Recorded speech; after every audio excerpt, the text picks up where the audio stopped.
Cá nó ăn đu đủ cả nhà ơi. Ăn đu đủ chín nè, ăn chút chưa hết một trái luôn.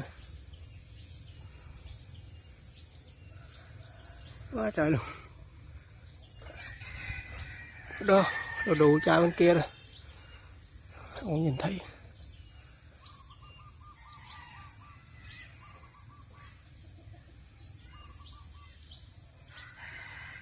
Đu nó ăn quá trời luôn, cả tới tường ăn dữ lắm. Lục bình mình bỏ vô nó ăn hết, sạch sẽ luôn. Đó,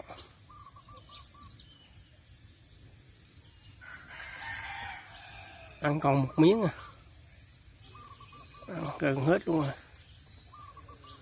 Này lên cái này, cái hai được chai chai chín với một chai này, chim ăn gần hết một nửa này, bỏ xuống, cá nó táp hết luôn. Đó, còn chút xíu.